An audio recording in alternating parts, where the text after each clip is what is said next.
1절입니다.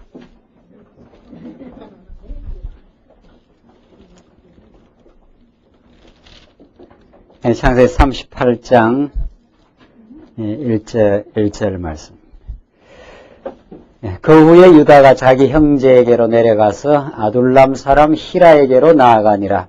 유다가 거기서 가나안 사람 수아라 하는 자의 딸을 보고 그를 취하여 동침하니 그가 잉태하여 아들을 낳으며 유다가 그 이름을 엘이라 하니라.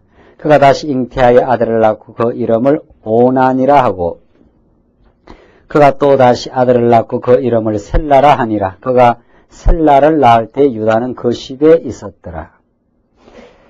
우리 37장까지 해서 이제 하나님께서 언약 자손들을 이제 번창케 하시는 그 섭리를 이루시려고 또 그들을 애굽에서 구원해내시려는 언약을 이루는 과정에 구원하시는 역사를 이루려고 요셉의 삶을 꼬이게 하시는 하나님.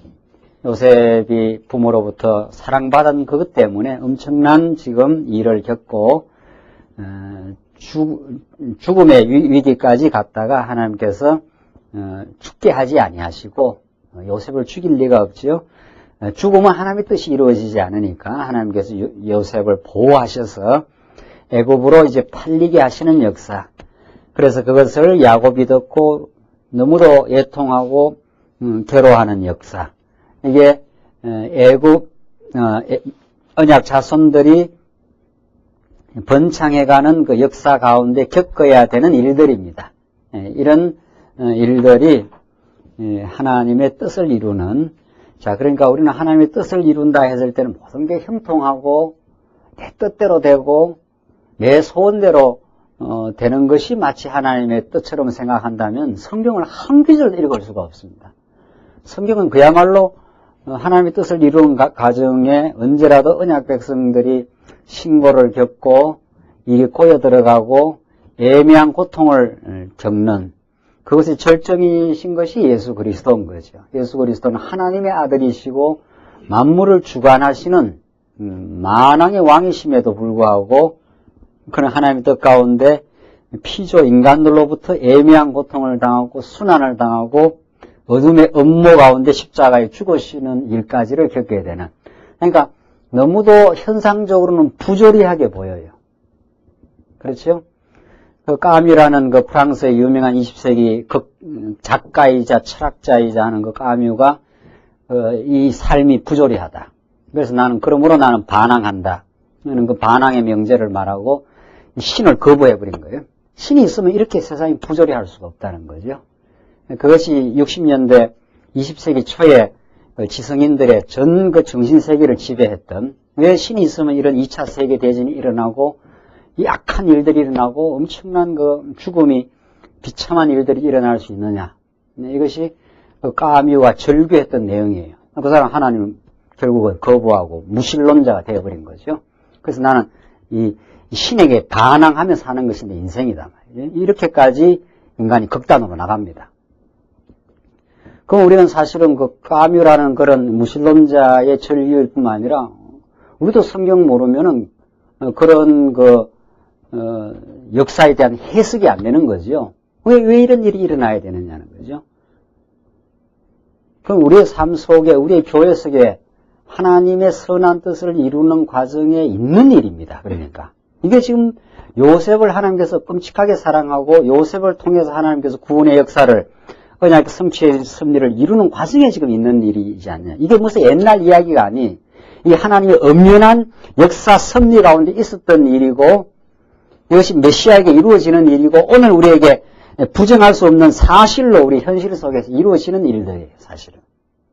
그렇기 때문에 정말 우리가 성경을 깊이 있게 바르게 이해할 때라야 이 부조리처럼 보이는 역사의 그 이면에 하나님의 선하고 놀라운 깊이 있는 하나님의 뜻이 있다는 사실을 우리는 이 성경을 통해서 읽어낼 때, 오늘 첫 시간에도 말씀드린 대로 성경의 표면적 사건의 연속들, 표면적 사건의 연속들이 계속 이렇게 흘러가지만은 이 그 밑에 그 저류에 흐르는 그 하나님의 선한 뜻을 우리가 읽어야 이 사건들이 왜 이런 사건들이 이루어지고 요셉이 하나님의 뜻 가운데 아버지에게 사랑을 받고 형제에게 미움을 당하고 이것이 애굽으로 팔려가고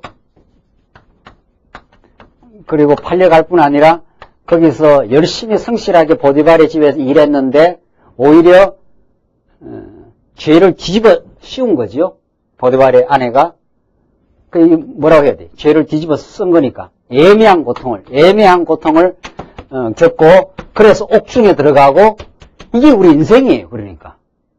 이게 장차 오실 메시아의 사건이기도 근본적으로는 사건이고 이게 우리 삶 속에 이런 일들이. 사랑받은 것 때문에 미움을 당하고 애국으로 팔려가고 애매한 고통을 겪고 옥중에까지 들어가고 이게 우리의 인생. 그러니까 얼마나 부조리합니까? 하나님의 백성이 이렇게 겪는 일이니까 이게 이해가 안 되는 거죠. 이럴 수가 있느냐는 거죠. 이거 우리 현실에서 있는 이야기예요.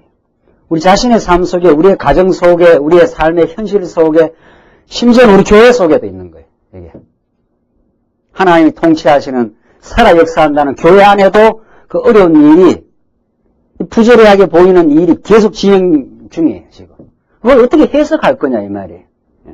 이걸 우리는 하나님께서 언약의 뜻을 이루시려는, 하나님께서 자손 언약 성취를 이루어 가시려는, 이걸 이루어 가시려는 하나님의 그 과정 속에 지금 되어지는 일이라고 해석하지 않으면은, 미움받고 애굽에 팔려갈 때, 이게 하나님이 있을 수 있느냐 말이에요. 하나님이 지금 이런 일이 내한테 있을 수 있느냐. 이게 우리의 항변이에요.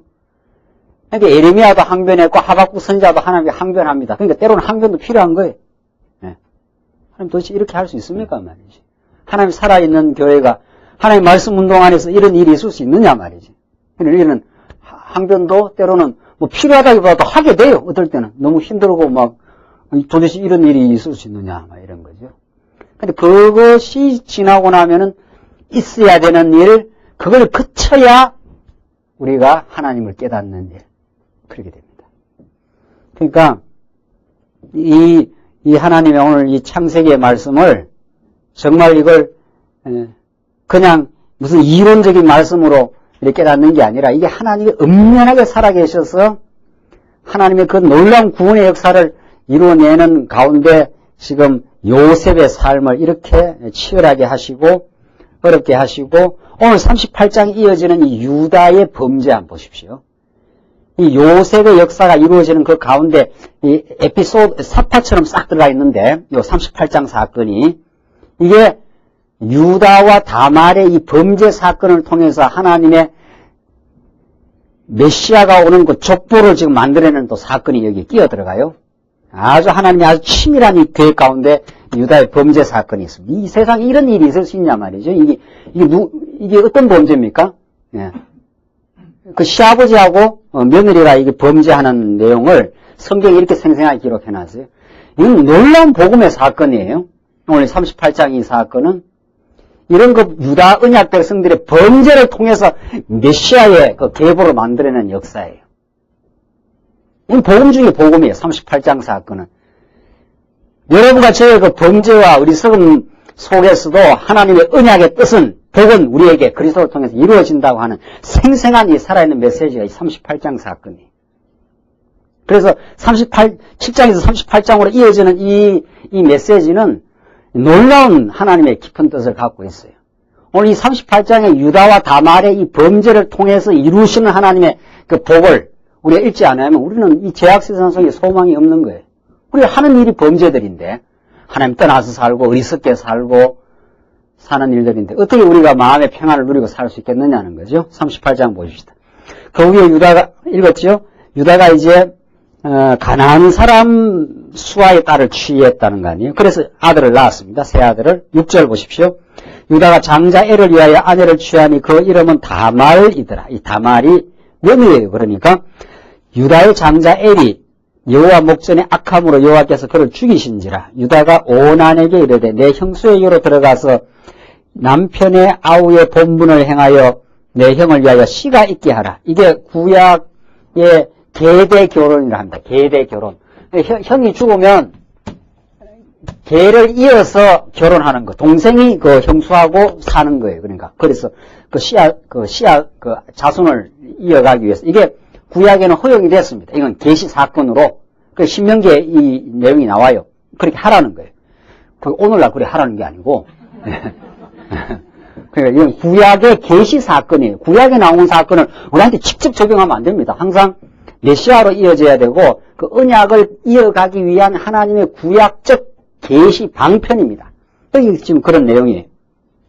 그러니까 9절 보시면 오나니 그 씨가 자기의 것이 되지 않을 줄 알므로 형수에게 들어갈 때 형에게 아들을 얻게 아니하라고 땅에 설정하며 그 일이 여호와의 목전에 악함으로 여호와께서 그도 죽이시니 유다가 그 며느리 다말에게 이르되 수절하고 내 아비의 집에 있어서 내 아들 셀라가 장성하기까지 기다리라 하니 셀라도 그 형들같이 죽을까 염려함이라.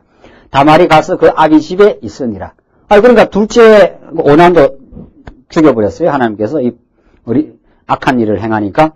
그러니까 유다가 가만 생각하니까 이거 다시 그래 놔둬서는 안 되겠다는 거죠. 그래서 며느리한테 수절하고 기다리라. 너 기다려야 되겠다. 왜냐하면은 셀라가 제 막내 아들인데 셀라가 아직 어리니까 좀 자랄 때까지 자라면 다시 이제 결혼을 시켜주겠다. 지금 그렇게 된 거예요. 그런데 유다가 이 약속을 안 지킵니다. 안 지켜요. 보십시오. 12절 얼마 후에 유다의 아내 수아의 딸이 죽은지라. 유다가 위로를 받은 후에 그 친구 아둘람 사람 히라와 함께 딥나로 올라가서 자기 양털 깎는 자에게 이르렀더니 혹이 어떤 사람이 말이죠. 다말에게 고하되 내 시부가 자기 양털을 깎으려고 딥나에 올라왔다 한지라. 그가 그 과부의 의복을 벗고 면박으로 얼굴을 가리고 몸을 휩싸고 딥나 길곁 에나임 문에 안전히 이는 셀라가 장성함을 보았어도 자기를 그의 아내로 주지 않음을 인함이라. 셀라가 이제 세월이 많이 흐른 거예요. 셀라가 많이 장성을 했으면은 이제 맨 계대 결혼이니까 둘째 동생도 죽었으니까 마지막 셀라를 결혼하게 해야 되는데 아내를 안 준 거예요. 그러니까 유다는 둘째 아들 죽으니까 또 죽으니까 염려가 됐겠죠. 안 주니까 그 약속을 어긴 거죠. 유다가. 그러니까 다말이 이제 머리를 돌린 거예요. 그래가지고 15절 보십시오. 그가 얼굴을 가렸으므로 유다가 그를 보고 창녀로 여겨 길곁으로 그에게 나아가 가로되 청컨대 나로 내게 들어가게 하라 하니 그 자부인 줄 알지 못하였습니다. 그가 가로되 당신이 무엇을 주고 내게 들어오려느냐. 그러니까 창녀처럼 이렇게 흉내를 낸 거예요. 그러니까 당신 들어오면 내한테 뭘 주려고 하느냐, 대가가 뭐냐 이 말이죠. 17절 유다가 가로되 내가 내 떼에서 염소 새끼를 주리라. 그가 가로되 당신이 그것을 줄 때까지 약조물을 주겠느냐. 약속할 어떤 물건이 있느냐. 그러니까 유다가 가로되 무슨 약조물을 내게 주랴. 그가 가로되 당신의 도장과 그 끈과 당신의 손에 있는 지팡이로 하라.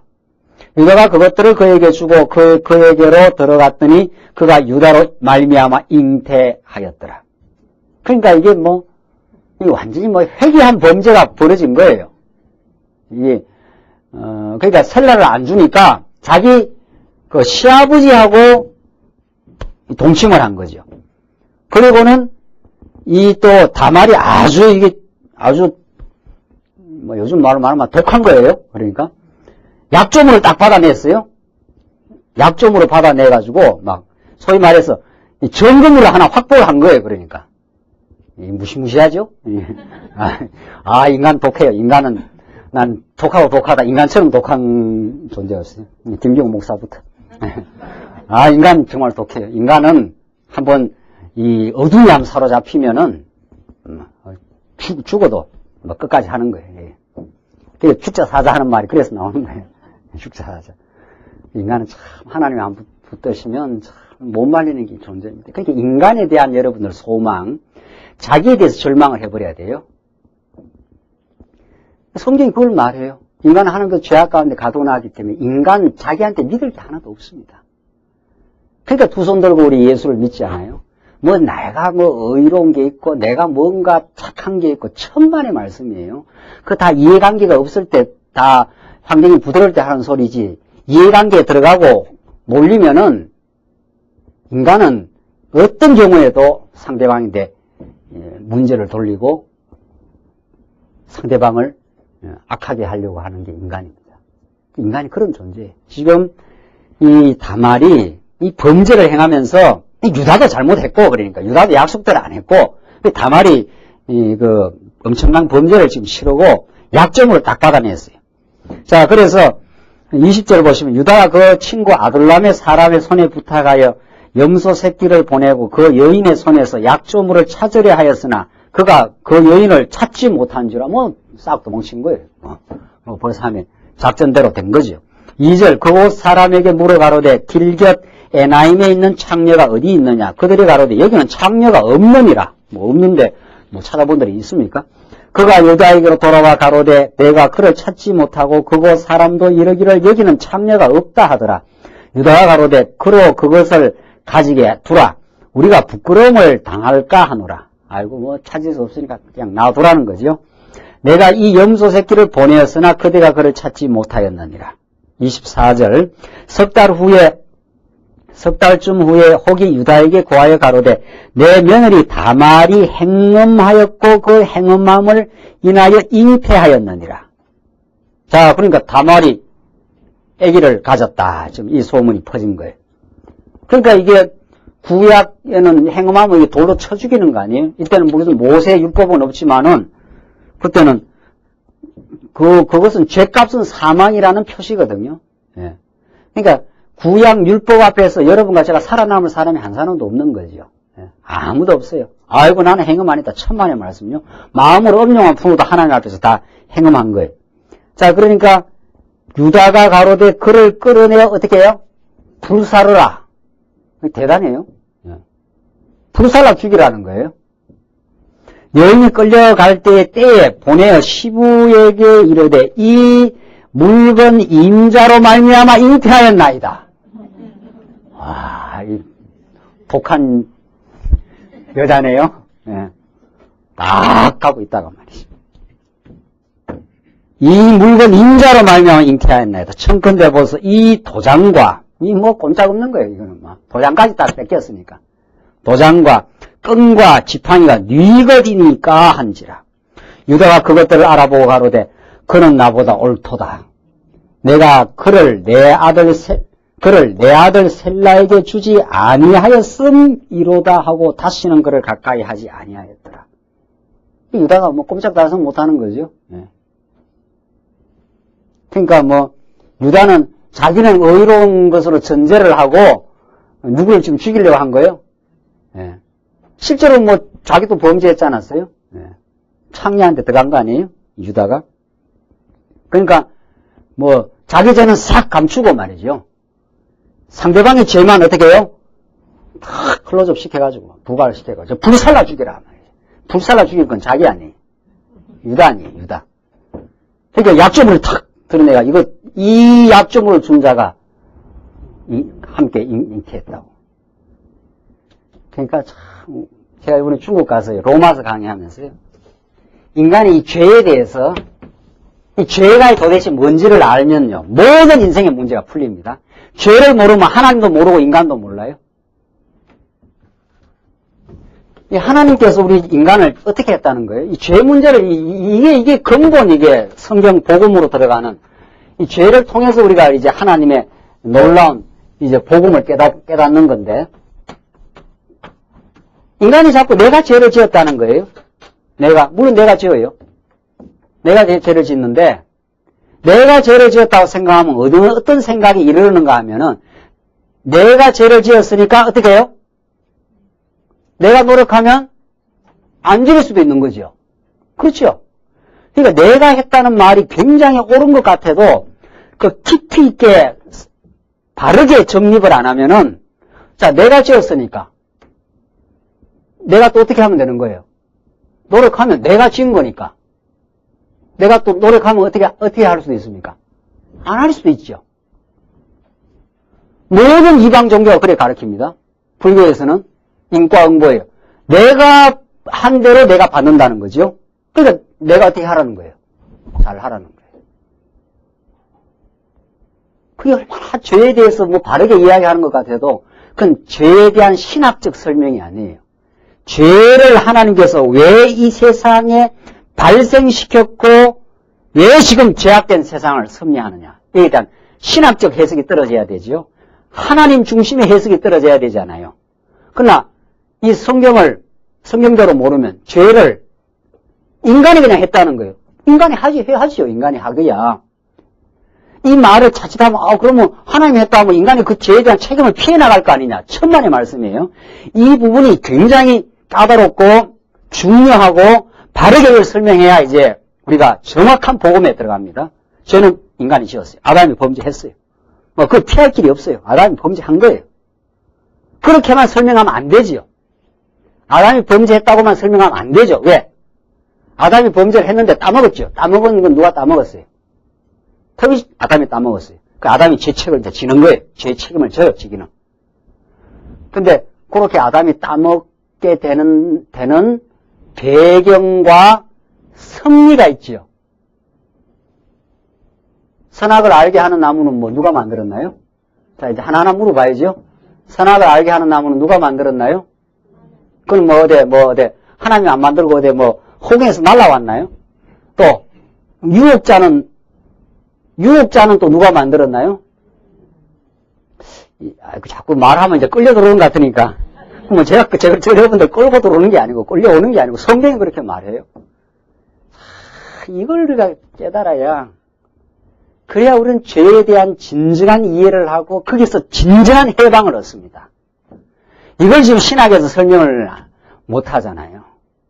여러분들 지금 우리가 오늘 첫 시간에도 이 성경 전체의 이 줄기가 우리에게 정리가 되고 하나님이 언약을 이루는 과정에 인간을 죄악 가운데 가두어 두신다는 이 사실, 이걸 성경에서 우리가 깨닫고 이게 진리거든요.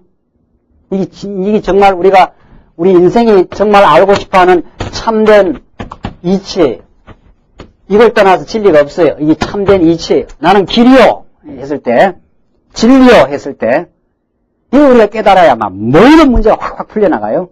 해석이 돼요. 왜 지금 유다와 다말이 이 범죄 속에 들어가느냐 말이죠. 틀림없이 유다와 다말이 범죄했어요. 하기는 아담이 범죄를 한 거예요. 근데 하나님이, 전능하신 하나님이 그걸 못 막겠느냐 말이죠. 아담이 범죄하려고 할 때 막아버리거나, 유혹자가 들어오려 할 때 그냥 하나님이 막 그냥 강한 손으로 쳐내버리거나, 그걸 왜 못하겠어요? 그걸 다 알고 계시는데, 그러면 하나님의 뜻은 어디에 있어요? 이쪽에 이 안에 들어가는 것이 하나님의 뜻입니까? 제가 이제 질문 잘할게요. 여기 들어가는 것이 뜻입니까? 안 들어가는 것이 뜻입니까? 야, 참 이상한 분들이에요, 지금. 그냥 일반적으로는 하나님 우리를 죄를 짓지 않게 하는 걸 원한다고 말이에요. 물론 원하지요. 그런데 하나님께서는 한번 어떻게 해요? 들어가서 돼지우리에서 여기서 한번 죄악 세상에서 몸부림치면서 아버지를 떠나서 사는 것이 얼마나 힘들고 어렵다는 것을 경험시키는, 그 죄 속에서 자기를 포기하게 만드는, 자기에 대해서 절망하게 하는, 내가 아무것도 아님을 깨닫는 그 놀라운 깨달음을 얻습니다. 그 속에서 하나님을 의지하는, 하나님께로 갈 수밖에 없는, 하나님의 긍휼을 우리가 기다리는, 그 구원의 손길을 바랄 수밖에 없는, 그게 이 여기입니다. 이게 구약의 시편의 다른 표현을 말하면 하나님께서 깊은 웅덩이와 수렁에서 나를 건져시고 또 집어넣는 분이에요, 여기에. 그래서 이 세상이 이렇게 지금 어려움과 시련이 있는 거예요, 죄 때문에. 지금 유다와 다말도 마찬가지. 하나님께서 집어넣은 거예요, 하나님의 계획대로. 우연히 일어난 일이 아니에요. 왜? 이래야 유다와 다말이, 그러니까 유다는 자기가 의로운 걸 착각하고 지금 다말을 지금 불살라 죽이라는 거 아니에요? 약점을 꺼내니까 유다가 아무 할 소리가 없는 거 아니에요? 우리의 입을 막는 거예요, 이게 죄가. 우리가 우리 자랑을 하고 우리를 드러내면 인간이 그때부터 불행해지거든요.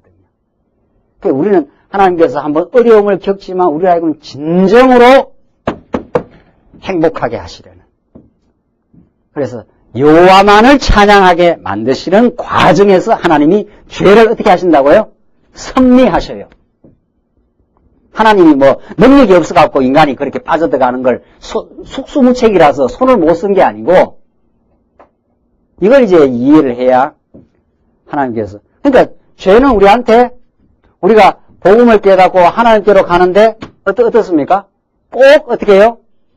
야, 참 이 말도 정말 우리가 예수께로 가는데 이 과정이 꼭 어때요? 필수 불가결합니다. 이걸 이제 강단에서 말 못하잖아요. 야, 이게 꼭 필요하다니 세상에 참 이거 없이는 우리가 안 낮아집니다. 이 과정을 겪어야 우리가 낮아지고 예수를 붙들게 되잖아요. 예수님이 의인을 부르러 온 것이 아니라 누구를 부르러 왔어요? 죄인을 부르러 지금 내려온 거거든요. 거기에서 이제 극적인 상봉이 이루어지잖아요. 내가 형편없는 죄인인데 유다와 다말을 지금 이 상황으로 지금 몰아가는 거예요. 하나님께서 지금 이 상황으로. 도대체 이게 있을 수 있는 일입니까? 인간적으로 말하면은 범죄를 하고 말이야. 서로 지금 막 그냥 유다는 지금 다말을 지금 불살라 죽이려 하니까 막 다말이 지금 약점을 내놓고 말이죠. 아이고 그러니까 이거 뭐 그러니까 범죄하고 막 서로가 이제 엉긴 거예요. 서로가 뭐 꼼짝달싹 못 하는 거예요. 그러니까 우리는 하나님께서 집어넣으면은 꼼짝달싹 못 해요. 누가 이걸 피할 수 있느냐 말이죠. 아무도 여기서 면제되는 사람이 없잖아요. 그러니까 어떤 일이 발생하면 아이고 뭐 하나님께서 나를 깨닫게 하려고 그랬다. 이게 복음을 깨달아 가는 사람의 정상적인 사고방식이에요. 막 저쪽이 100% 문제다. 이런 법은 없는 거예요. 무슨 문제든 간에. 저쪽에서 100% 문제라 하더라도 나를 깨닫게 하는 게 있어요. 뭔가. 또 100%도 없고 100% 있습니까? 그런 일이 세상에 있어요? 무슨 일이 생기면은 하나님께서는 저쪽은 저쪽대로 깨닫게 하고 이쪽은 이쪽대로 깨닫게 하는 바가 있어요? 없어요? 있으니까 그 일을 일으킨 거죠. 무슨 일이든. 그래서 우리가 더 낮아지고 그게 복음을 깨달으면 자꾸 자기를 보는 눈이 자기를 성찰할 수 있는 눈이 맑아집니다. 그게 복음 안에 들어와 있는 사람이에요. 그 자기를 보니까 더 하나님 의지하게 되죠. 자기의 죄를 깨달을수록 예수를 더 의지할 거 아니냐 이 말이죠. 유다와 다말이 이 엄청난 범죄하고 나서 상대방이만 지금 정죄하지 않아요? 유다가? 그러니까 거꾸로 막 지금 들어오잖아요. 우리가 우리의 죄악을 깨달으면 남을 정죄 못합니다. 내가 얼마나 죄악된 존재임을 깨달으면 거기에서 우리는 남을 정죄 못하고 거기에서 우리는 비로소 해방을 얻습니다. 남을 정죄한다는 건 자기가 그 정죄에 묶여 들어가요. 그게 노예가 되는 거예요. 이제 율법에. 자기가 죄를 깨닫기 시작하면은 예수를 우리는 너무도 소망하게 돼 있고 다른 사람의 실수와 범죄를 이해하게 됩니다. 그때는 그렇구나. 하나님이 저 영혼을 안 붙드시면은 그렇게 되는 거예요. 지금 유다는 그렇게 안 해요. 유다는 지금 불살라 죽이라는 거죠. 그러니까 다말이 약점을 꺼내갖고 너가 그랬지 않았느냐 이 말이죠. 둘 다 막 죄가 다 드러나는 거죠. 그래서 27절 임산하여 보니 쌍태라 해산할 때 손이 나오는지라 산파가 가로되 이는 먼저 나온 자라 하고 홍사를 가져 그 손을 메었더니 그 손을 도로 들이며 그 형제가 나오는지라 산파가 가로되 내가 어찌하여 터치고 나오느냐 한 거로 그 이름을 베레스라 불렀고 나오는 방법도 희한하네. 그냥 곱게 나오는 게 아니고 막 손이 먼저 나왔다 들어갔다가 지금 막 이 뭐 범죄해서 이렇게 낳은 자식이니까 뭐 하여튼 이게 다 정상적이지 않다 이 말이죠. 그 형제 그 형제 그 손에 홍사가 있는 자가 뒤에 나오니 그 이름을 세라라 불렀더라. 이 베레스와 세라를 통해서 누가 나와요? 누가 나와요? 예수가 나옵니다. 세상에 이 회개한 범죄, 이 유다와 다말의 이 유다는 장차 누구의 조상이 되는 거예요? 유다에서 누가 나와요? 다윗이 나옵니다. 다윗에게서 누가 나와요? 예수가 나와요. 이게 마태복음 족보에 유다는 다말에게서 베레스와 어떻게 해요? 세라를 낳고. 이거는 막 그냥 하늘이 진동하는 복음이에요. 이 회개한 번제를 통해서 그 언약의 족보를 통해서 누가 나와요? 예수가 나오니까. 그러니까 예수는 모든 언약 백성들의 죄를 짊어지고 이 땅에 태어나요. 그래서 그 모든 죄를 어떻게 해버려요? 십자가에서 정죄받아서 다 해결해버려요. 그 예수님이 대신 정죄받은 거예요. 세상 이런 복음이 있느냐 말이죠. 여러분과 죄악의 문제를 우리가 해결할 수 있나요? 이게 언약의 족보예요. 언약의 족보. 언약의 족보는 죄로 물든 족보예요. 그러니까 언약 자손들의 죄로 물든 족보가 예수한테 완전히 성취되고 예수가 그 죄를 거머쥐고 십자가에서 다 정리해버린 거예요. 그래서 여러분과 저희는 완전한 해방을 줬어요. 다시는 죄악의 권세가 우리를 끌고 갈 수 없어요. 돈 내놔라 할 수 없단 말이죠. 빚을 다 갚아버렸어요. 그걸 속량해냈다 그래요. 속량이라는 건 우리가 빚을 지고 끙끙끙끙 그냥 빚더미에 앉아가지고 괴로워하는데 그 빚을 몽땅 다 갚아준 거예요. 그래서 우리를 완전히 영원히 사랑했어요. 우리를. 그 영원한 사랑을 그렇게 확정한 거예요. 우리한테. 이게 언약의 족보에 이 유다와 다말의 범죄 이게 왜 끼어들어가느냐 이거지요. 예. 이게 자손 번창에 이런 범죄 자손들이에요. 그러니까 언약 백성들이 그 자손들을 어디다 또 집어넣어가지고 400년 동안 종살이를 애굽에다 시켜놓으니까 뭐 이건 말할 것도 없는 거지 뭐. 여기서 이제 건져낸 거 아니에요. 그 죄로 그냥 가득 물들어져 있습니다. 그러니까 머리끝에서 어디까지? 발끝까지 그냥 뭘 묻은 개가 뭘 탓한다고 뭐 어떠고 저떠고 뭐 이런 말 하잖아요. 그 말이 우리한테는 하나도 안 통해요. 원칙적으로는. 그러니까 우리 형제가 실수하는 거 범죄하는 게 있으면 나는 저 사람보다 더한 사람이다. 하나님의 나를 안 붙들면은 더 할 사람이에요. 우리가 더 심하게 할 사람들이에요. 우리가 하니까 좀 너무 부드러워서 안 됐어요. 내가 여러분이나 저나 다 각자가 다 그런 사람들이에요. 그런데 하나님께서 그냥 말씀으로 붙들어주고 환경으로 지켜주니까 요만큼 건전하게 사는 것 뿐입니다. 정말 우리가 건전하게 신앙 안에서 남을 해치지 않고 사는 것은 정말 하나님의 은혜예요. 제가 늘 이야기하잖아요. 지금 수원 그 역전 앞에서 몸 팔고 사는 여자들이 그렇게 살고 싶어 사는 사람들이 아니에요. 그런 가정에 태어나서 그렇게 몰아가면요. 그렇게 삽니다. 우리도. 지금 자살하고 지금 막 하는 사람들이 그렇게 하고 싶어 하는 사람들은 그런 상황으로 마지막까지만 몰아가면은 인간 연약한 존재예요. 우리가 다. 하나님 이렇게 말씀 듣고 우리가 크게 참 탈선하지 않고 진리 안에서 이렇게 살고 우리의 참 가정과 우리의 교회가 유지가 되고 건전한 것은 하나님의 놀라운 은혜 가운데 있어요. 우리가 유다와 다말의 이 엄청난 범죄 그리고 그 서로 죄를 지금 전가하는 일들 이런 속에서 하나님의 언약의 뜻이 이루어집니다.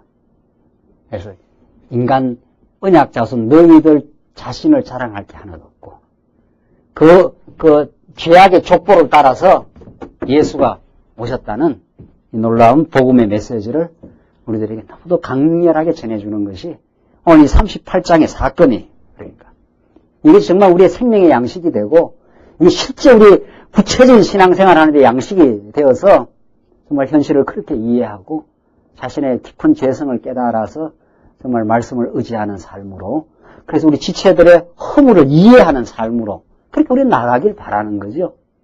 그렇지 않아요? 우리가 이 말씀 깨닫고 참 인간이 신앙 안에서 철들어 간다는 거 이게 성숙해 간다는 그렇게 쉽지 않은 일이에요. 우리는 남의 죄악에 대해서는 빠르고 자기의 죄악에 대해서는 어두운 게 우리 인생이에요. 그러니까 예수님께서 오죽했으면은 남의 티끌보다는 뭘 보라 그래요? 너 안에 눈이 덜포를 봐라 말이죠. 그러지 않아요? 우리는 자기를 보는 눈이 참 어둡거든요. 자기는 어떻게든지 합리화하고 정당화하고 말이죠. 상대방의 잘못은 말할 수 없이 정죄하고 말이죠. 이게 우리 인생의 참 어리석음인데 오늘 이 유다와 다말의 이 범죄, 서로 죄를 증거하면서 죄가 다 노출되는 사건, 이것은 엄청난 우리한테 하나님의 그 언약 성취 섭리에서 보여주는 엄청난 교훈입니다. 39장 보십시다. 자, 이제 요셉의 역사가 이제 계속 이어집니다. 이제 이런 39장의 언약 자손의 이 범죄를 하나님께서 보여주고 또 소망을 보여주고 베레스와 세라를 낳으니라. 이게 엄청난 소망의 메시지 아니에요? 이 범죄했어도 하나님의 언약은 이루어져 간다 이 말이죠. 너희를 용서한다 그 말이죠. 39장 이제 요셉으로 또 다시 이어집니다. 장면이 또 바뀌어요. 자, 39장에서 40장이 요셉의 애굽 순환 사건인데 보십시다. 요셉이 이끌려 애굽에 내려가며 바로의 신하 시위대장 애굽 사람 보디발이 그를 거리로 데려간 이스마엘 사람의 손에서 그를 산이라. 자, 그래서 보디발이 집에 이제 팔려가는 거죠. 여호와께서 요셉과 함께 하심으로 그가 형통한 자가 되어 그 주인 애굽 사람의 집에 있으니 그 주인이 여호와께서 그와 함께 하심을 보며, 자, 그러니까 이 보디발이, 야, 이 요셉이 이거 보통 사람이 아니구나. 이런 걸 느낀 거예요. 여호와께서 그와 함께 하심을 보며, 또, 여호와께서 그의 범사에 형통케 하심을 보았더라. 자, 그러니까, 우리 언약 자손은 언제나 어디에서 보호하는 겁니까? 예? 언약 자손은 형통한 데서 보호하는 게 아니라 어디서? 환난 가운데서. 그렇죠? 지금 팔려간 거 아니에요? 이 팔려갔으니까 이게 죽거나 무슨 개죽음을 하거나 어디서 뭐 살다가 제대로 밥도 못 먹고 죽어야 되는데 보디발의 집에 갔는데 보디발이 그걸 본 거예요. 아하, 이거 보통이 아니구나. 요셉이라는 자가. 근데 중요한 거는 2절에 보면 여호와께서 요셉과 뭐라 그랬습니까? 함께 하심으로 팔려간 그 악한 상황에서 하나님이 함께 해줘요. 그러니까 우리는 염려할 거 없는 거예요. 그래서 예수님이 하나님만을 의지하고 승리의 길로 가지 않아요? 다 막 모든 민중이 예수를 죽이려고 해도 예수가 담담하게 십자가로 가지 않아요? 하나님이 우리를 상황을 꼬이게 하지만은 정말 우리가 하나님의 뜻 가운데 정말 이렇게 꼬이는 상황, 참 어려운 상황. 지금 구덩이 속에 한번 들어갔다가 나와서 옥중에 옥중이 아니죠. 네. 우선 보디발의 집에 들어가는 거 아니에요? 그래서 마지막에 옥중에 들어가지 않아요? 지금 애굽이 누구죠? 요셉이. 그러니까 이렇게 지금 상황이 어려운 상황으로 하나님께서 몰고 가지만은 요셉과 함께 하시는 하나님. 요셉을 보호하시는 하나님. 여러분과 저의 영혼을 보호하시는 하나님. 그 하나님이 우리와 함께 하셔요. 그러니까 천하 만물을 짓고 우주 만물을 지금 운행하시는 그 하나님이 우리와 함께 하기 때문에 사자굴 속에서 다니엘을 보호하시는 하나님. 풀무불 속에서 그 사드락과 메삭과 아벳노고를 보호하시는 하나님. 그 곁에 계셔요, 하나님이. 그때라 우리는 하나님의 정말 살아계심을 느끼죠. 근데 우리가 환난과 시련 속에 집어넣는 것은 우리를 괴롭히려고 집어넣는 게 아니에요. 뭐 하나님이 우리를 괴롭히는 사람이 아니라 그 괴롭히는 분이 아니에요. 예? 뭐 하나님이 무슨 가학점 환자입니까? 우리 성도들 괴롭히는 거 보려고 우리 시련 가운데 넣겠냐 말이죠. 그게 아니에요. 그게 하나님 본심이 아니라 그랬어요. 예레미야 애가에 우리를 고생케 하는 것이 하나님의 본심이 아니라 그랬어요. 왜 우리를 고생시키겠어요? 일부러? 고생이 목적이 아니라 그 속에서 내가 너를 지키는 여호와임을 알게 하려고 그랬다. 그게 모든 선지자들의 가르침이에요. 여호와임을 알게 하려고. 그래야 우리가 여호와를 의지하거든요. 그냥 평탄하면요. 평탄할 때나 이때나 하나님은 함께 합니까? 안 합니까? 사실은. 평탄할 때나 이때나 함께 하거든요. 그런데 언제라야 하나님을 느끼느냐 이거죠. 어느 때라야. 이런 시련 속에서라야 절실하게 느끼거든요. 지금 이 요셉이 그런 거 아니에요. 이 보호가 언약 백성 속에 있는 거 아니에요. 우리 성도님 한 분이 또 5m 낭떠러지에 차가 뒹굴었다는 거 아니에요? 그거 죽는 거예요, 그게. 5m 낭떠러지니까 5m가 얼마나 되는 거예요? 그냥 차가 그냥 쾅 떨어지면 그냥 죽으려면 죽는 거지요. 뭐 또 죽어도 좋지요. 또 제가 또 말이 심하게 나네요. 죽으면 또 천국 가는 거고. 근데 하나님께서 아직 살려서 그 하나님의 뜻을 배우게 하시려는 선한 뜻이 있으니까 그런 상황 속에서 보호하신다는 거죠. 그래서 보호대가 지금 병원에 있다는 거 아니에요? 그래서 이제 더 이상 자녀들이 그 산꼭대기 살지 말고 서울로 가십시다. 지금 그런 역사가 또 일어난다는 거예요. 뭐 언제까지나 그 떨어서 신앙생활 하겠느냐 말이죠. 하나님께서 긍휼히 보시고 또 그런 역사를 또 이뤄낼지 모르죠. 그러니까 하나님께서 어려운 가운데 지금 요셉의 참 이루 말할 수 없는 시련 가운데서 하나님이 함께 하시고 이제 보디발이 그걸 본 거예요. 그러니까 보십시오. 4절. 요셉이 그 주인에게 은혜를 입어 섬김에 그가 요셉으로 가정 총무를 삼고 자기 소유를 다 그 손에 위임하니 자네가 알아서 하라. 이렇게 신망을 얻은 거죠. 그가 요셉에게 자기 집과 그 모든 소유물을 주관하게 한 때부터 여호와께서 요셉을 위하여 그 애굽 사람의 집에 복을 내리심으로. 참 재밌는 표현이에요, 이거. 그 보디발의 집에 복이 오는 게 누구 때문에 복이 온 거예요? 예. 우리 언약 백성이 가는 곳이 전부 다 복의 길입니다. 그러니까. 여러분과 제가 가는 곳에 다 복이에요. 그러니까. 그러니까 나가도 들어가도 복 받고 너를 축복하는 자를 축복하고 너를 저주하는 자를 저주해요. 하나님이. 그 하나님은 누구 편이라 이 말입니까? 완전히 우리 편이에요. 하나님은 눈이 확 멀어버렸어요. 그러니까 눈이 완전히 멀어가지고 막 이놈이 잘하나 못하나 막 편들어주는 거예요. 대단한 말씀이에요. 그러니까 우리는 자빠지나 일어나나 뭐 사업이 망하나 흥하나 다 하나님께서 우리를 복주는 거예요. 그러니까 그렇게 우리가 사실은 예수 믿는 사람은 그래서 든든하고 사람은 현상적으로 말하면 그 자존감이 있어야 됩니다. 현상적으로 나는 괜찮은 사람이야. 그때 괜찮다는 건 이제 신앙적으로 말이죠. 그게 굉장히 필요합니다. 자기가 형편없다 이렇게 생각하면 모든 게 다 이렇게 기가 떨어지는 거예요, 이게. 근데 하나님이 나를 위하시고, 온 세상 만물을 하나님이 나를 위해서 지금 움직이게 한다. 이게 우리의 신앙이에요. 하나님께서 나를 가난하게 하시는 것도, 나를 부하게 하시는 것도, 다 나를 나대게 하기 위한 하나님의 복된 섭리라는 거예요. 이것처럼 우리가 대단한 긍지와 기쁨이 없는 거죠. 그 예수를 제대로 믿으면 그렇게 된다는 거 아니에요. 내가 초라하거나 시시한 존재가 아니라는 거예요. 내 본성으로 말하자면 형편없는 죄인인데 하나님이 나를 사랑하셔서 허다한 허물을 다 덮어버리고 끔찍한 아들로 삼아주고 우리를 사랑하시니까. 그리고 우리를 위해서 역사가 지금 진행합니다. 우리가 지금 가서 복음 전가하라고 하나님께서 등소평이도 만들어 놓고 다 개방 정책도 만들어 놓고 중국 역사가 그렇게 움직이고 한국의 일제시대를 통해서 30년 핍박을 가하니까 만주로 도망쳐갖고 그 사람들이 조선족이 돼가 지금 복음을 듣고 세상 역사가 지금 우리 복음의 역사를 위해서 지금 막 움직여 나가요. 우리 그런 세계 역사를 보는 눈이 있고 긍지가 있는 거예요. 하나님이 말씀 운동을 통해서 이 말씀 운동 때문에 한국 역사가 좀 움직입니다. 여러분들 그렇게 안 믿어지십니까? 믿는 사람만 믿으세요. 귀 있는 자만. 아무나 귀가 달린 게 아니니까. 이 귀가 다 달렸지만 무슨 귀? 이 말씀을 들을 수 있는 믿음의 귀. 우리는 그런 거예요.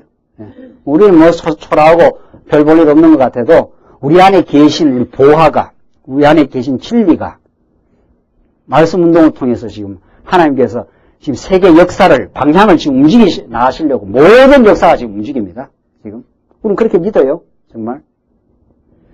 그렇게 돼 있잖아요. 요셉을 위하여 그 애굽 사람의 집에 복을 내리심으로. 그렇게 돼 있어요. 여호와의 집이 그의 집과 밭에 있는 모든 소유에 미친지라. 그러니까 막 모든 게 다 잘 되는 거예요.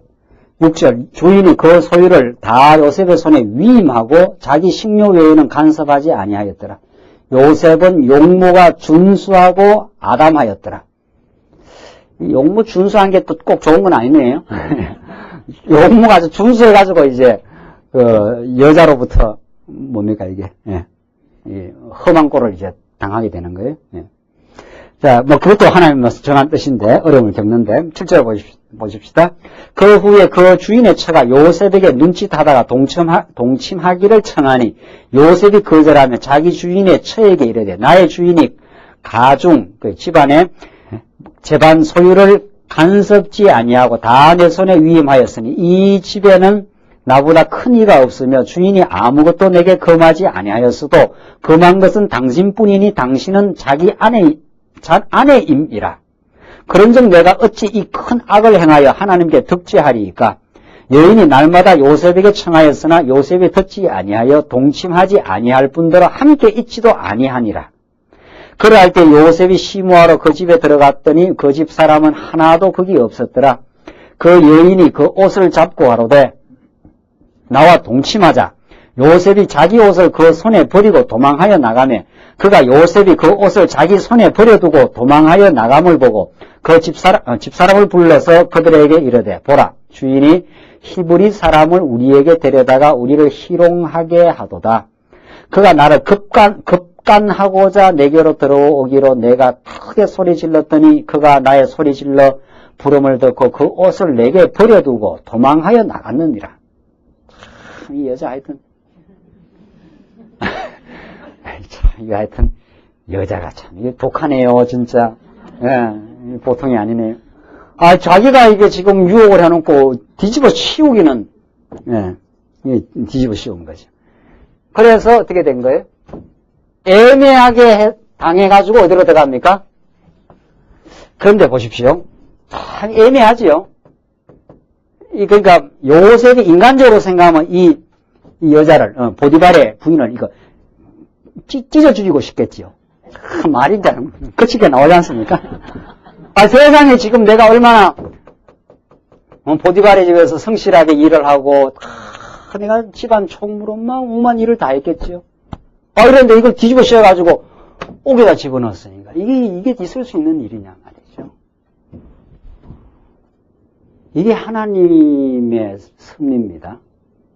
그러니까 요셉이 인간적으로 생각하면 이게 놔두면 안 되죠. 나중에 요셉이 국무총리 대에서 이 보디발의 철을 찢어 죽여야 되지 않겠어요? 근데 그런 말은 성경에 없어요. 그렇게 찢어 죽였다는 말이 없어요. 근데 사실은 보십시오. 이 엄청난 애매한 고통을 겪는데 보디발의 처가 역사 가운데 있어야 되겠어요? 없어야 되겠어요? 물어보십시다. 왜 그렇습니까? 오늘은 대답을 잘 하시네요. 왜 그래요? 보디발의 처가 없으면 보디발의 처가 이렇게 이 요셉한테 엄청난 애매한 고통을 주지 아니했으면 그래서 옥중에 안 들어갔으면 어떻게 돼요? 옥중에 안 들어가면 요셉이 그냥 가정총무로 잘 지내야 죽는 거지요. 자기 그 백성들을 구원할 수는 없잖아요. 뭐 그냥 가정총무로 잘 살았다가 죽었더라. 성경에 그렇게 돼야 되죠. 보디발의 집에서 뭐 문제없이 뭐 잠고 잘 살았지 않겠어요? 뭐 등 따시고 배부르게 살았더라. 그러면 하나님의 뜻이 안 이루어지잖아요. 그러니까 여기서 애매한 고통을 함께 겪어야 돼. 아주 막 인간적으로 말하면 찢어 죽이고 싶은 그런 일을 겪고 어디에 들어간 거예요? 옥중에 들어가서 누구를 만난 거예요? 술 맡은 자를 만나서 거기서 꿈을 해몽해주고 누구한테 오는 거예요? 바로한테 와서 꿈 해몽을 해주고 뭐가 되는 겁니까? 총무가 되는 거죠. 총리가 총무하고 좀 비슷하네요. 얘는 총무고 집안의 총무고 얘는 한 나라의 총리예요. 그래서 언약 자손들을 어떻게 해요? 구원해내는 하나님의 역사가 이루어져요. 애매한 일 겪어야 돼요? 안 겪어야 돼요? 겪어야 되는 거예요. 겪어야 돼요. 여기서. 보디발의 처 같은 여자가 하나, 이 독한 여자가 옆에 하나 있어야 돼요? 없어야 돼요? 뭐 여자든 남자든 다 독해. 하여튼 뭐 여자만 독한 게 아니에요. 남자도 독한 거예요. 뭐 누구라도 다. 이렇게 애매한 일이 겪어진다는 거 아니에요? 이게 하나님이 하시는 일이고 이게 하나님의 언약을 이루는 과정에 지금 있는 거예요. 이런 불행과 어려움, 인간적으로 형제들한테 미움을 겪고 애굽에 팔려가고 아주 애매하게 잘못한 것도 없는데 뒤집어 써서, 죄를 뒤집어 써서 옥중으로 들어가는 역사. 이것이 하나님의 놀라운 하나님의 구원의 역사를 만들어내는, 복음의 역사를 만들어내는 일이에요. 여러분과 제가 이 땅에서 겪고 우리 교회가 이 땅에서 애매한 고통을 만약에 겪는다면 그건 정말 놀라운 하나님의 복이에요. 그래서 내 이름으로 말미암아 너희가 핍박을 받거든 그걸 복으로 알라는 거 아니에요? 예수 이름으로.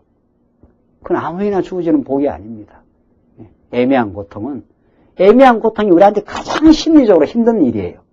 내가 뭐 좀 잘못해서 고통을 겪는 거야 그건 겪을 만한데, 내가 아무 잘못한 일이 없는데 뒤집어 쓰는 죄 있잖아요.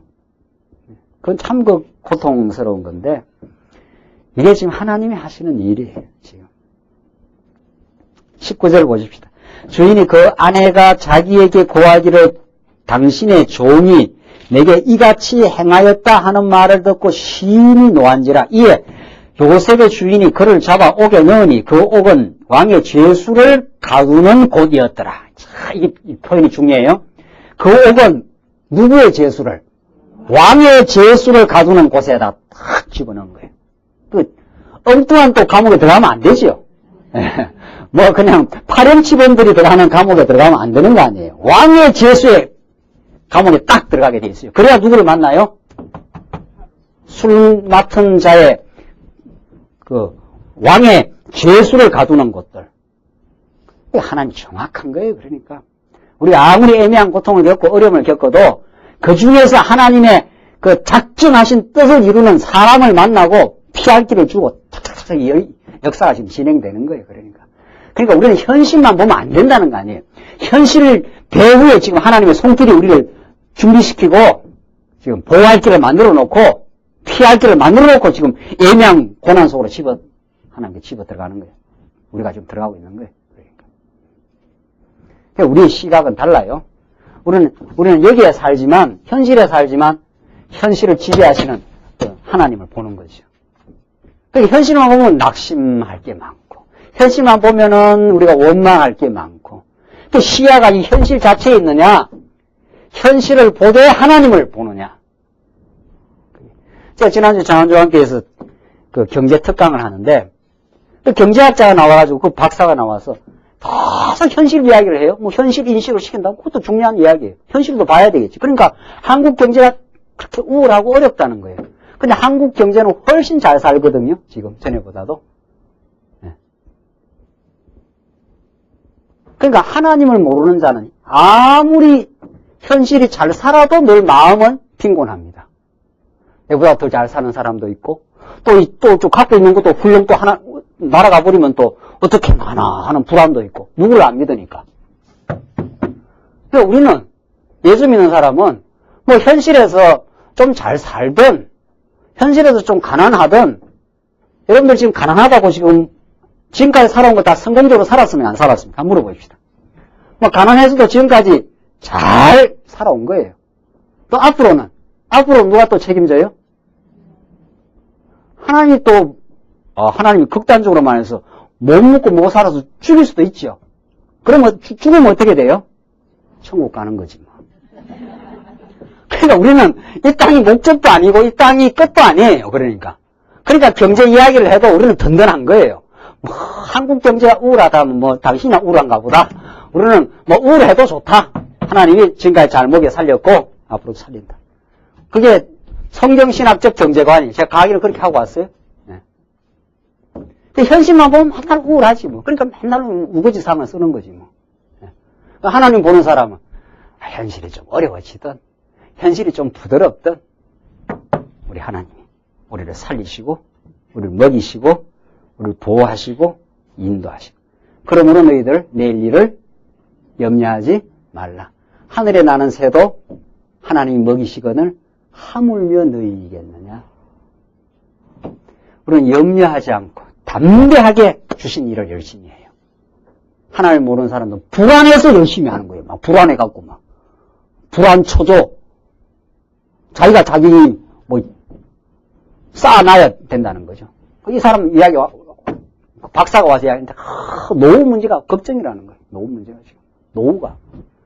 걱정 혼자 다 해. 그러면 걱정하면 하나님이 다 어려움을 줘도 피할 길 주시고 또 살리게 살리고 하나님이 작정해서 부르시는 날까지 어떤 손길을 통해서 또 살게 합니다. 우리를. 또 우리가 또 애쓰고 노력하는 마음도 죽어요. 그러니까 하나님 모르면 경제 문제도 하나도 안 풀리고 뭐 인간관계 문제도 하나도 안 풀리고 풀릴 게 하나도 없는 거예요. 하나님을 알면 하나님이 나를 나되게 하시려고 어려움도 주시고 피할 길도 주시고 너무도 드라마틱한 극적인 하나님의 보호와 언약 성취의 섭리를 깨닫게 하시려는 섭리라는 거죠. 지금 어디까지 읽었습니까? 예? 예. 요셉이 옥에 갇혔으나 21절 여호와께서 요셉과 뭐라 그랬습니까? 함께 하시고 이 성경 기자가 뭐 언제라도 함께 했지만은 옥에 갇힐 때 그때 함께 한다는 걸 더 강조하는 거죠. 보호한다 이 말이죠. 옥에 하나님께서 애매한 고통으로 넣지만은 하나님이 피해 나갈 길을 이미 준비해 놓은 거죠. 그에게 인자를 더하사 전옥에게 은혜를 받게 하시며 전옥이 간수입니다. 그러니까 옥간수가 옥중 제수를 다 요셉의 손에 맡김으로 그 재반 사무를 요셉이 처리하고 그럼 요셉은 나중에 총리가 될 준비를 어디서부터 다 한 겁니까? 보디발의 집에서도 하고 옥중에서도 하고 말이죠. 착착 뭐 준비도 다. 그러니까 어려운 가운데 나중에 구원의 역사를 만들어낼 그 준비 작업도 다 시켜요. 여러분들 제가 이 예배당에 와서 교회 일을 하는 거 아닙니다. 예배당에서만 교회 일을 하는 게 아니에요. 제가 목사 일을 하고 우리 장로님들이 장로 일을 하시고 뭐 교회 일하는 거 이런 거 다 훈련 어디서 시킨 줄 아십니까? 제가 가르치는 훈련을 어디서 받은 줄 아세요? 그러니까 야간학교 학창시절 때 4년간 강의한 거 아니에요? 제가. 그러니까 하나님이 준비도 다 시켜놓습니다. 다 준비도. 그러니까 뭐 우리한테 불필요한 일이 하나도 없는 거예요. 애매한 고통 겪으면서 마음도 단련을 시키고 이런저런 할 수 있는 훈련도 세상살이에서 다 시키기도 하고 그래서 모든 우리 세상살이와 모든 훈련들이 이 교회에서 하나님을 섬기고 우리 지체를 섬기는 일로 완전히 정점으로 그렇게 마무리져요. 우리 신앙생활. 그리고 교회가 우리 삶의 센터가 되는 거예요. 모든 일이. 성전을 짓는 일을 하려고 우리가 모든 걸 겪고 우리가 섭리를 겪어온 거죠. 그러니까 무의미한 게 없다는 거예요. 지금 이 요셉은 옥중에서도 뭐 일도 처리도 많이 하잖아요. 전옥은 그의 손에 맡긴 것을 무엇이든지 돌아보지 아니하였으니 이는 뭐라고 했습니까? 여호와께서 요셉과 어떻게 해요? 함께 하십니다. 그러니까 이 창세기 기자가 요셉이 이 어려운 가운데서도 항상 여호와가 보호했다는 거예요. 그걸 강조하려고 이걸 여러 번 여호와께서 그의 범사에 어떻게 해요? 형통케 하셨더라. 자, 이때 중요한 건 이 형통의 의미예요. 우리 형통하면 뭐 어떻게 생각합니까? 잘 먹고 잘 살고 등 따시고 배부르고 뭐 이런 거 뭐 그런 게 형통이잖아요. 지금 요셉이 지금 어디 가 있습니까? 어디에 들어가 있어요? 지금 옥중에 들어가 있잖아요. 이걸 하나님이 뭐라 그래요? 형통한다는 거예요. 형통은 그러니까 뭐가 이루어지는 걸 형통이라 그래요? 언약이 이루어지는 게 형통이에요. 옥중에 하나님께서 넣었지만은 옥중에서도 보호하시고 자손 번창을 지금 이루려고 하나님께서 자손을 언약 자손을 구원하시려고 옥중에 넣었다는 거죠. 그래서 여기서 누구를 만나서 술 맡은 관원을 만나서 총리가 되게 하시려는. 우리는 해피엔딩이에요. 우리의 모든 과거의 인간적인 불행했던 일들은 예수를 만나고 예수 안에서 풍성한 은혜의 복을 누리게 하시려는. 그래서 여러분과 저에게 이 풍성한 교회 생활을 통해서 우리 서로 사랑하며 살게 하시려고 하나님께서 그 일을 지금 다 겪게 하셨다는 거죠. 이게 오늘 성경이 가르치는 언약 성취의 하나님의 놀라운 여호와 하나님의 섭리입니다. 기도하십시다. 어리자비하신 하나님 아버지 은혜와 사랑을 감사합니다. 오늘 요셉을 섭리하신 하나님의 이 기구한 운명과 어려운 시련의 삶과 애매한 고통의 역사는 이제 하나님이 언약을 이루시려는 그 하나님의 영원한 복을 요셉을 통해서 이루시려는, 장차 메시아를 통해서 이루시려는 하나님의 선한 뜻이었음을 오늘도 이 말씀 통해서 깨닫고 저희들 이 말씀 안에서 새로운 위로와 소망을 가지게 하시면 감사합니다. 오늘도 살아계셔서 우리와 함께 하시고 오늘도 우리에게 그 언약적 복을 이루어 주시려는 승리 속에 우리를 있게 하시고 우리를 이 말씀 안으로 인도하심을 너무도 감사합니다. 이 말씀 깨닫고 마음의 평화를 얻고 과거의 역사를 이제 참으로 하나님 중심으로 긍정적으로 해석하며 이제 범사를 하나님 인정하며 힘있게 전진하는 삶 있게 하시옵소서. 예수님 이름으로 기도하옵나이다. 아멘.